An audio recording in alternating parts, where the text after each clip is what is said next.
ಕೊನೆಗೆ ಲಯವಾಗುವುದಿಲ್ಲಿ ಸಮುದ್ರದೊಳಗ. ಅಂದ್ರ ತೆರೆಗೆ ಸಮುದ್ರ ಲಿಂಗ ಅಂತ ಕರೀತಾರೆ. ಲಿಂಗ ಅಂದ್ರ ಈ ಸೃಷ್ಟಿಯ ಸಕಲ ಸಚರಾಚರಕ್ಕೆ ಯಾವುದು ಕಾರಣವೋ ಅದು ಲಿಂಗ. ಲಿಂಗ ಧ್ಯಾನದಲ್ಲಿ ಅಂದ್ರೆ ಭಗವಂತನೇ ಈ ಬದುಕೈತಲ್ಲ, ಇದು ಅನಿಶ್ಚಿತ ಐತಿ. ನಿನ್ನ ಜೀವನದೊಳಗ ಒಮ್ಮೆ ಸುಖ ಬರ್ತೈತಿ, ಒಮ್ಮೆ ದುಃಖ ಬರ್ತೈತಿ, ಒಮ್ಮೆ ಮಾನ ಬರ್ತೈತಿ, ಒಮ್ಮೆ ಅಪಮಾನಗಳು ಬರ್ತಾವ, ಒಮ್ಮೆ ಸ್ತುತಿ ಬರ್ತೈತಿ, ಒಮ್ಮೆ ನಿಂದೆ ಬರ್ತೈತಿ. ಏನು ಬರ್ತೈತಿ ಅಂತ ಗ್ಯಾರಂಟಿ ಇಲ್ಲ. ಮಂದಿ ಯಾವಾಗ ನಿನ್ನ ಉಡಿಯೊಳಗೆ ಹಾಕ್ತಾರಂತ ಅನ್ನೋದು ಗೊತ್ತಿಲ್ಲ. ಅದಕ್ಕೆ ಏನಾದರೂ ಇದ್ರ ಒಂದಿಷ್ಟು ದೇವನ ನೆನಪು ಮಾಡುವ ಬದುಕ ಅವನ ಮೇಲೆ ಭಾರ ಹಾಕಿ ಬದುಕುವುದು. ಈಗ ನಮಗ ದುಃಖ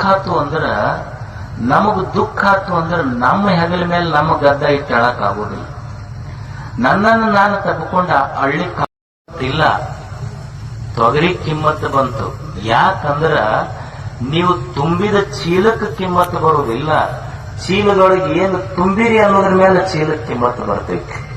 ಹಂಗ ಈ ದೇಹಕ್ಕೆ ಕಿಮ್ಮತ್ತಿಲ್ಲ, ದೇಹದೊಳಗೆ ಯಾವ ಜ್ಞಾನ ಐತಿ ಅನ್ನೋದ್ರ ಮೇಲೆ ಈ ದೇಹದ ಕಿಮ್ಮತ್ತು ಬರ್ತೈತಿ. ಅದಕ್ಕೆ ಮನುಷ್ಯನಿಗೆ ಗೊತ್ತಿರಬೇಕು, ಜ್ಞಾನ ಬಹಳ ಮುಖ್ಯ.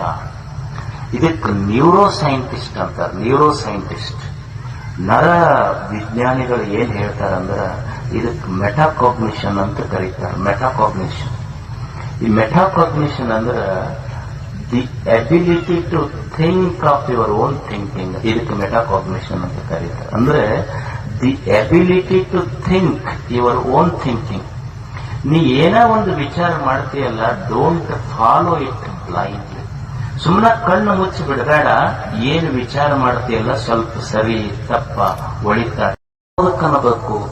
ನಾವೇನು ಮಾಡೀವಿ, ಶ್ರೀಶೈಲ ವರ್ಷ ಪಾದಯಾತ್ರೆ ಮಾಡ್ತೀವಿ, ಅದು ಶ್ರೀಗಿರಿ ಅಂತ ಪಾದಯಾತ್ರೆ ಮಾಡಿ. ಒಬ್ಬನಿಗೆ ಹೇಳ್ತಿದ್ನಂತ ಒಬ್ಬ ದೋಸ್ತ, ನಾ 20 ವರ್ಷ ಆದ್ ನೋಡು ಶ್ರೀಶೈಲಕ್ಕೆ ಪಾದಯಾತ್ರೆ ಮಾಡಕ್ಕ. ಅವ ಮಕ್ಳಿಗೆ ಸುಮ್ಮನೆ ಇದ್ನಂತ. ಅವ ಮತ್ತೊಮ್ಮೆ ಹೇಳಿದ್ನಂತ 20 ವರ್ಷ ಆತ್ ನೋಡು ಶ್ರೀಶೈಲಕ್ಕೆ ಪಾದಯಾತ್ರೆ ಮಾಡಕ್ಕ. ಅವ ಮತ್ತೆ ಸುಮ್ಮನೆ ಇತ್ತು. ಮತ್ತೊಮ್ಮೆ ಹೇಳಿದ್ನಂತ 20 ವರ್ಷ ಆತ್ ನೋಡ್ ನಾ ಶ್ರೀಶೈಲಕ್ಕೆ ಪಾದಯಾತ್ರೆ ಮಾಡಕ್ಕ. ಅವ ಸುಮ್ಮನೆ ಇದ್ದ. ಅವ ಅಂದಲ್ಲೋ, ಇಷ್ಟು ಸಲ ಆತ್ ನಿನಗೆ ಹೇಳಕತ್ತೀನಿ ಶ್ರೀಶೈಲಕ್ಕೆ ಪಾದಯಾತ್ರೆ ಮಾಡಕತ್ತಿ 20 ವರ್ಷ ಆತಂತ, ನಿನಗೇನು ಅನ್ಸೋಲ್ಲ ನಾನು. ಅವ ಮಗ್ಳಿದ್ದ ಒಂದಂತ, ಅಲ್ಲ ನೀ 20 ವರ್ಷ ಪಾದಯಾತ್ರೆ ಮಾಡಿಯಲ್ಲ, ಮಲ್ಲೈಗ ಏನು ಅನ್ಸಿಲ್ಲ ಅಂದ್ಮೇಲೆ ನನಗರ ಏನ್ ಅನಿಸ್ತೈತು? 20 ವರ್ಷ ಮಾಡಿ ಮಲ್ಲೈಗ ಏನು ಅನ್ಸಿಲ್ಲ ನಿಂದು ಪಾದಯಾತ್ರೆ, ನನಗೇನು ಅನಿಸ್ತೈತಿ? ಮಾಡಬಾರದಂತಲ್ಲ, ತಿಳಿದು ಮಾಡಬೇಕಷ್ಟ. ಯಾವುದು ಗಿರಿ ಅಂತ ತಿಳಿದು ಮಾಡಬೇಕಷ್ಟ. ಗಿರಿಯ ಶಿಖರದ ಮೇಲೆ ಯಾವ ಚಿತ್ರಗುಪ್ತರು ವಿಚಿತ್ರಗುಪ್ತರು ಅಂತ ಇರ್ತಾರಂತ. ಕೇಳಿದ್ರೆ ಅವನಿಗೆ ಏನು ದೇವರು ಒಂದು ಆಯುಷ್ಯ ಕೊಟ್ಟಿದ್ದ, ಏನು ಮಾಡಿದೆಪ್ಪ ನೀನು? ಏನ್ ಮಾಡದ್ರಿ, ಮತ್ತೆ ಜೀವನ ಹಂಗ ಕಳೆದು ಬಿಟ್ಟಿವೆ ಅಂದ. ಅಲ್ಲ, ಮಾಡಾದ್ರೆ ಎದಕ್ ಹೋತ್? ಒಂದು ಇಷ್ಟು ವರ್ಷ ಆಯುಷ್ಯ ಕೊಟ್ಟಿದ್ನಲ್ ದೇವ್ರ, ಎದಕ್ ಕಳದೆ? ಏನ್ರಿ ಮತ್ತಿಷ್ಟು ಸಮಸ್ಯೆ ಐತಿ? ಒಂದು ಆಧಾರ್ ಕಾರ್ಡ್ ಮಾಡಿಸೋದು, ಪ್ಯಾನ್ ಕಾರ್ಡ್ ಮಾಡಿಸೋದು, ಮತ್ತೆ ರೇಷನ್ ಕಾರ್ಡ್ ಮಾಡ್ಸಕ ಒಂದು ಆಯುಷ್ಯನ ಹೋತ್ರಿ ಪೂರ ನಮ್ದು. ಏನ್ ಮಾಡಿಯಪ್ಪ? ಆಧಾರ್ ಕಾರ್ಡ್ ಮಾಡ್ಸ್ಯಾನ, ರೇಷನ್ ಕಾರ್ಡ್ ಮಾಡ್ಸ್ಯಾನ, ಪ್ಯಾನ್ ಕಾರ್ಡ್ ಮಾಡ್ಸ್ಯಾನ, ಪಾಣಿ ತಿದ್ದದು, ಇದು ಬಿಲ್ ತುಂಬೋದು, ಇದಕ್ಕೊಂದು ಆಯುಷ್ಯನೇ ಹೋತ್ರಿ. ಇದಕ್ಕೆ ಇವ್ರ ಮುಗಿದ್ರಾಗ ಜನಗಣತಿ ಅವ್ರು ಬಂದ, ಅವ್ರೊಂದು ತುಂಬಕ್ಕ ನಿನ್ ಹೆಸರು ಏನು, ನಿಮ್ಮ ಅಪ್ಪನ ಹೆಸರು ಏನು, ನಿಮ್ಮ ಅವನ ಹೆಸರು ಏನು, ನಿಮಗ್ ಮಕ್ಕಳು ಎಷ್ಟು, ಅವ್ರ ಮಕ್ಕಳು ಅವ್ರಿಗೆ ನೆನಪು, ಇವ್ರ ಮಕ್ಕಳು ಕೇಳ್ತಿರ್ತಾರ. ನಿನಗ್ ಮಕ್ಕಳು ಬಾಳ ಯಾಕೆ ಹಾಳಾತು, ಮತ್ತ ಇದರ ಉದ್ದೇಶ ಏನು? ಅವರು ಒಂದು ಚಲೋ ವಚನ ಬರೀತಾರೆ. ಬಾಳಿನ ಉದ್ದೇಶ, ಬಾಳು, ಈ ಬದುಕು, ಇದಕ್ಕೆ ಬೆಲೆ ಬರುವುದು ಯಾವಾಗ? ಈಗ ನೀವು ನೋಡ್ರಿ, ಪೇಪರ್ ಓದ್ತೀರಿ ಬೆಳಿಗ್ಗೆ ಪೇಪರ್ ಓದ್ತಿರಲ್ಲ, ಪೇಪರಿನ ಬೆಲೆ ಎಷ್ಟಿರ್ತೈತಿ? 8 ರೂಪಾಯೋ 10 ರೂಪಾಯಿ 10 ರೂಪಾಯಿ ಇರ್ತೈತೆ ಅಂತ ತಿಳ್ಕೊಂಡು.